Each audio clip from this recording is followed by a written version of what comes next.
सदस्य भास्कररावजी जाधव। बर, सन्माननीय अध्यक्ष महोदय, आपल्या राज्याचे राज्यपाल श्रीयुत सी.पी. राधाकृष्णन यांनी या 15व्या राज्य विधानसभेच्या नुकत्याच झालेल्या सार्वत्रिक निवडणुकांमध्ये जे नवीन सरकार आलं त्या सरकारच्या समोर 9 डिसेंबर 2024 रोजी जे भाषण केलं आणि त्या भाषणाकरता म्हणून सरकारच्या वतीनं अभिनंदन प्रस्ताव आज या सभागृहासमोर आलेला आहे आणि त्या प्रस्तावावर बोलत असताना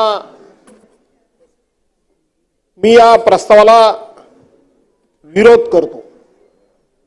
सुरुवातीलाच माननीय राज्यपाल महोदयांनी हे सरकार माझं सरकार माझं सरकार माझं सरकार असं 60 मुद्द्यांमध्ये अनेक वेळा जे उल्लेख केला, मला राज्यपाल महोदयांचा या ठिकाणी सन्मान राखून त्या पदाचा, त्या घटनात्मक पदाचा आदर राखून मला राज्यपाल महोदयांना विचारायचं आहे की हे तुमचं सरकार कसं होऊ शकतं, कसं झालं, याचा जरा स्वतःच्या मनाशी विचार करा।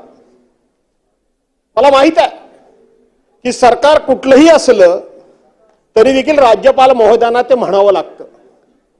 अध्यक्ष महोदय, आता आपण अध्यक्षाच्या खुर्चीवर बसलेला आहात, आपण या ठिकाणी तालिका सभापती म्हणून आहात, परंतु तरतूद कायद्यामध्ये महाराष्ट्र विधानसभा अधिनियमामध्ये तरतूद अशी आहे की ज्या वेळेला आपण अध्यक्षांच्या खुर्चीवर बसता त्या वेळेला आपण अध्यक्षच असता। जे अध्यक्ष निर्णय देऊ शकतात, निर्देश देऊ शकतात, तेच निर्णय देण्याचा, तोच निर्देश देण्याचा अधिकार आपण तालिका सभापती असला तरी सुद्धा, तालिका अध्यक्ष असला तरी सुद्धा आपल्याला लागू होतात। याचे अनेक प्रेसिडेंट, अनेक उदाहरणं आणि अनेक दाखले या ठिकाणी आहेत। अध्यक्ष महोदय, या सरकारने शपथ कधी घेतली? 5 डिसेंबर 2024 रोजी संध्याकाळी 5 वाजता या सरकारने शपथ घेतली। अध्यक्ष महोदय, मी आपल्या सत्सक विवेक बुद्धीला आव्हान करतो, आठवण करा की सर्वसाधारणपणे राज्यामध्ये नवीन निवडणूक झाली किंवा एखादा राज्याच्या मुख्यमंत्र्यांनी जर राजीनामा दिला किंवा एखादं सरकार जर अल्पमतामध्ये आलं तर दुसऱ्या पक्षाला जर सरकार बनवायचं असेल, नवनियुक्त आमदारांना जर सरकार बनवायचं असेल तर पहिल्यांदा राज्यपालांनी सगळ्यात जास्त मेजॉरिटीनं असलेला जो पक्ष असतो त्या पक्षाला निमंत्रित करावं लागतं। राज्यपाल महोदयांनी निमंत्रित केलं नाही तर जो पक्ष या ठिकाणी सरकार बनवू इच्छितो त्यानं आपल्याला समर्थन देणारे कोणकोणते पक्ष आहेत त्याची यादी घेऊन स्वतःहून राज्यपाल महोदयांच्याकडे जावं लागतं आणि राज्यपाल महोदयांना विनंती करावी लागते की आम्ही सरकार बनवू इच्छितो, आम्हाला सरकार बनवायला निमंत्रित करा। जर ते गेले नाही तर राज्यपाल महोदयांनी त्या मोठ्या पक्षाला विचारायचं असतं की आपण सरकार बनवू इच्छिता का? आपण सरकार बनवू जर इच्छिता असाल तर सरकार आपण बनवत असताना राज्यपाल महोदयांनी तारीख जाहीर करायची असते। या तारखेला, या ठिकाणी, इतके वाजता त्या ठिकाणी तुम्हाला नवीन सरकारला शपथ देता येईल हे राज्यपाल महोदयांनी सांगायचं असतं। आपल्याला जागा बदलायची असेल तर राज्यपाल महोदयांना विनंती करावी लागते की आम्हाला या ठिकाणी शपथ घ्यायची नाहीये, आम्हाला या ठिकाणी शपथ घ्यायची आहे। जशी आम्ही माननीय उद्धव साहेबांची शिवतीर्थावर शपथ घेतली, माननीय मनोहर जोशी यांची मुख्यमंत्री म्हणून आणि गोपीनाथराव मुंडे यांची उपमुख्यमंत्री म्हणून आम्ही शिवतीर्थावर शपथ घेतली। 2014 साली देवेंद्र फडणवीस यांनी राज्याचे मुख्यमंत्री म्हणून वानखेडे स्टेडियमवर घेतली, राज्यपाल महोदयांची परवानगी घेऊन घेतली। हे राज्यपाल घटनात्मक पद आम्ही आहे म्हणतो, राज्यपाल हे संविधानिक पद आहे असं म्हणतो। मी बोलतो टीकेला टीका म्हणून समजून घेऊ नका, तर आपण एका बाजूने घटनेचं अवमूल्यन किती करतो आहोत, या घटनेचं आम्ही महत्व किती कमी करतो आहोत। आम्ही सातत्याने सांगतोय की तुमच्या मनामध्ये घटनेबद्दल आदर नाहीये, तुम्हाला ही घटना शिल्लक ठेवायची नाहीये, त्यावेळेला तुम्ही बाहेर सांगता की आम्ही नॅरेटिव्ह पसरवतो, नॅरेटिव्ह सेट करतो. हे राज्यपाल पद हे घटनात्मक आहे की नाही याचं उत्तर माननीय मुख्यमंत्री महोदयांनी आपल्या उत्तराच्या भाषणामध्ये दिलं पाहिजे. राज्यपालांनी तुम्हाला कधी बोलावलं हे तुम्ही सांगितलं पाहिजे. राज्यपालांच्याकडे तुम्ही आम्हाला निमंत्रित करा म्हणून सांगण्याकरता यादी कधी होऊन गेलात हे महाराष्ट्राला तुम्ही सांगितलं पाहिजे. माझ्या माहितीप्रमाणे तुम्ही गेलातच नाही. एकनाथराव शिंदेनी स्वतःच्या पक्षाचा गटनेता म्हणून एकनाथराव शिंदेच्या आमदारांनी एकनाथराव शिंदेची निवड केली. अजितदादा पवारांच्या पक्षानं अजितदादा पवार म्हणून त्यांच्या गटनेत्यांची गटनेता म्हणून निवड केली. पण माननीय देवेंद्र फडणवीस जे आमचे राज्याचे आताचे मुख्यमंत्री आहेत त्यांची निवड कधी झाली? त्यांची निवड झाली 4 डिसेंबर 2011ला आपल्या केंद्रीय अर्थमंत्री सीतारामन आणि तिथले आमचे गुजरातचे माननीय मुख्यमंत्री रुपानीजी ना माजी मुख्यमंत्री रुपानीजी ते आले आणि त्याच्यानंतर 11 वाजता बैठक झाली आणि 11 वाजता बैठक झाल्यानंतर 4 तारखेला हे 3 पक्षाचे 3 नेते राज्यपाल महोदयांच्याकडे गेले की आम्हाला शपथ घ्यायची आहे. त्याच्यानंतर 4 तारखेला गेले. आठवण करा हे 4 तारखेला गेले पण प्रत्यक्षपणे आझाद मैदानावर ते ज्या ठिकाणी शपथ घेणार होते त्या मंडपाचं काम कधी सुरू झालं? त्या मंडपाचं काम कुणी सुरू केलं? त्या मंडपाचं काम कोणाकरता सुरू केलं? कोण मुख्यमंत्री होणार होता? कुणी ठरवलं? राज्यपाल महोदयांनी ठरवलं की आणखीन कुणी ठरवलं? हे घटनात्मक पद जर असेल तर या घटनात्मक पदाचा अधिकार काय? हा माझा खरा प्रश्न आहे. माझा धोरणात्मक प्रश्न आहे. माझा टीकात्मक प्रश्न घेऊ नका. घ्यायचा कसा तो काही घ्या.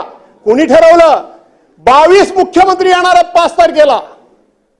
देशातले 22 मुख्यमंत्री येणार आहेत. राज्यात देशाचे पंतप्रधान माननीय नरेंद्रभाई मोदी त्या ठिकाणी शपथविधीला येणार आहेत. त्या ठिकाणी गृहमंत्री महोदय येणार आहेत. केंद्रीय मंत्री येणार आहेत. असे सगळे येणार आहेत. यांच्या तारखा जाहीर झाल्या. यांचा कार्यक्रम इथं आला. यांचा दौरा नक्की झाला तरी राज्यपालांकडून कुठल्याही प्रकारची त्या संदर्भामध्ये अधिसूचना निघालेली नाही. राज्यपालांना इतक्या पद्धतीने गृहीत धरता. राज्यपाल हे एका कुठल्या तरी पक्षाचे असतात हे मला मान्य आहे पण त्या खुर्चीवर बसल्यानंतर किमान त्या पदाची गरिमा राहिली पाहिजे. त्या पदाचा मान सन्मान राहिला पाहिजे. त्या पदाचं महत्व राहिलं पाहिजे. याचं भान राज्यपाल महोदयांना आहे की नाही? याचं भान राज्यपाल महोदयांना आहे की सन्माननीय नाही? सदस्य राज्यपालाचं अभिभाषण सन्माननीय सदस्य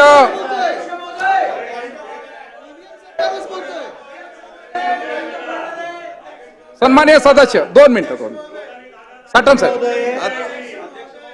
अध्यक्ष महोदय, सन्माननीय ज्येष्ठ सदस्य भास्करराव जाधव माननीय राज्यपालांच्या अभिभाषणावर आपलं भाषण करतायत. हे भाषण आहे काय वैफल्यता व्यक्त करतायत हा एक वेगळा चर्चेचा मुद्दा. मी त्याच्यावर काही भाष्य करत नाहीये. परंतु राज्यपाल हे एखाद्या पक्षाचे सदस्य असतात आणि त्यांनी त्यांच्या पदाची गरिमा राखली पाहिजे असं राज्यपालांवर हेत्वारोप करणारे वाक्य हे या सदनामध्ये निर्माण करता येत नाहीत. माझा पॉइंट ऑफ ऑर्डर असा आहे त्यांचं हे वाक्य त्यांच्या भाषणातून आपण काढून टाकावं, रेकॉर्डवरनं काढून टाकावं की राज्यपाल एका पक्षाचे सदस्य असतात हे वाक्य काढून टाकावं अशी माझी आपल्याकडे मागणी आहे. तपासून ते काढून टाकण्यात येईल. 1 मिनिट अध्यक्ष महोदय. राज्यपालांचं भाषण आहे. राज्यपालांचं भाषण आहे. सन्माननीय सदस्य तुम्हाला काय लक्षात येतं अध्यक्ष महोदय? एखादं वाक्य काढून टाकणं म्हणजे काय असतं? एखादं वाक्य काढून टाकणं म्हणजे काय असतं? एवढा सोपा विषय वाटला का तुम्हाला? या ठिकाणी पंकजाबाई मुंडे बसलेत. काय काढून टाकलं? काय माझा औषध शब्द आहे? माझा असंवेदनशील शब्द काय आहे? सन्माननीय सदस्य बोला. सन्माननीय सदस्य तपासून घेऊन वाक्य काढून टाकण्यात येईल. तपासून घेऊन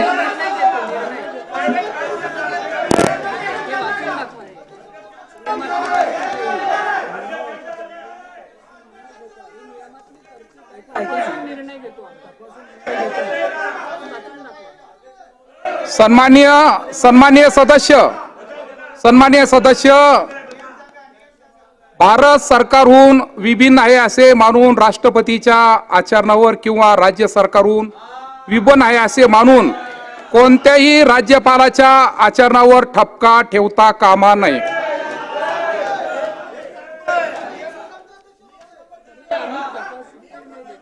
सन्माननीय सदस्य, तरी आम्ही तपासून